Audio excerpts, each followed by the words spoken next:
Hi, my name is Eckart Preu. I'm the music director of the Long Beach Symphony, and I want to invite you to our first classics concert, which is called A Land of Promise, America at 250. With this program, we want to celebrate the big American anniversary this year, the 250th anniversary of the Declaration of Independence. And our approach is to celebrate America as a musical melting pot with its many different cultures that make it so diverse and unique. And so we start out with the iconic Fanfare for the Common Man by Aaron Copland, a truly powerful piece that is a musical monument to the power of democracy and unity. It was in 1942 when Aaron Copland was on a roll. He was on fire. He had just premiered The Lincoln Portrait a couple months earlier and was in contact with Martha Graham about her next ballet, which would become the Pulitzer Prize-winning Appalachian Spring. And so the title for the Fanfare for the Common Man was inspired by a speech given by Vice President Henry Wallace, who said that the post-war century can and must be the century of the common man. And so Copland composed one of America's most patriotic pieces of music that is still incredibly powerful to this day and every time you hear it. We are very proud to be part of a consortium of orchestras that commissioned our next work. We will be playing the West Coast premiere of a brand new cello concerto that was composed not by one, but by 5 composers. Fittingly, it is called E Pluribus Unum, out of many, one, which is the motto of the United States since 1776.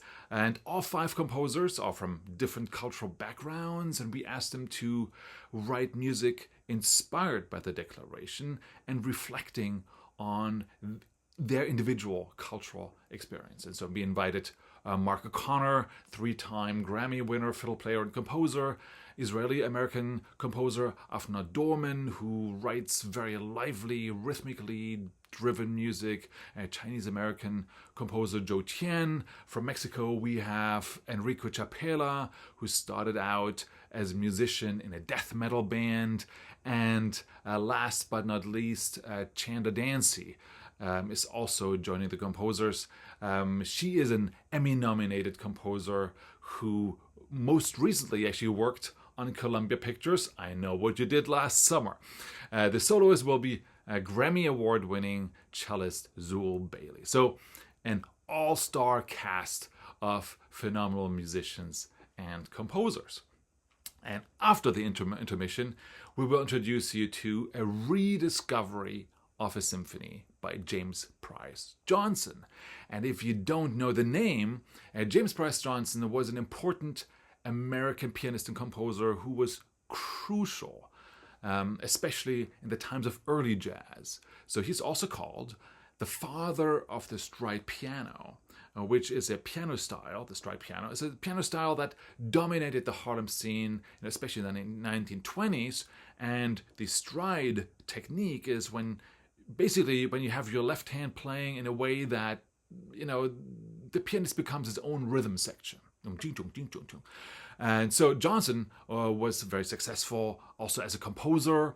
He wrote the score for a hit Broadway show, Running Wild, I think it was in 1923, which introduced a defining dance craze to the Roaring Twenties, the Charleston. So that's also him.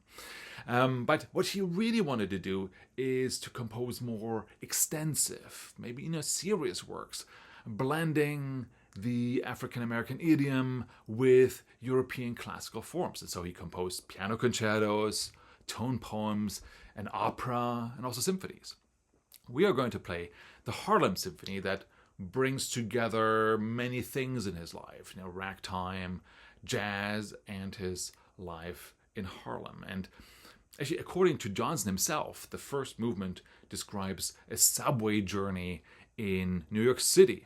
And of course it has a very rhythmical feel to it, like the motion of a train. And it starts at Penn Station, travels all through all the different neighborhoods to Harlem, and then back. And it's a very short movement. It's a short and jazzy and happy ride. The second movement is called Song of Harlem and has a highly romantic feel with really warm and lush harmonies and great orchestral colors. Very, very emotional and absolutely gorgeous music. The third movement is called Nightclub, and it uses ragtime style music, a little bit like, Scott Joplin on steroids. And you will inevitably tap your toes.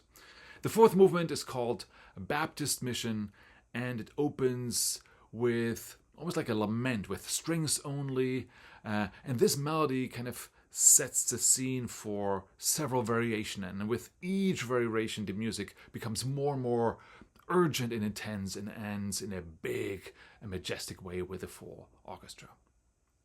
And then we finish our program with one of George Gershwin's most exuberant overtures, Strike Up the Band. And this music is so much fun. It blends this irresistible Broadway energy with symphonic flair, and you're gonna dance out of the Terrace Theater. I hope to see you then.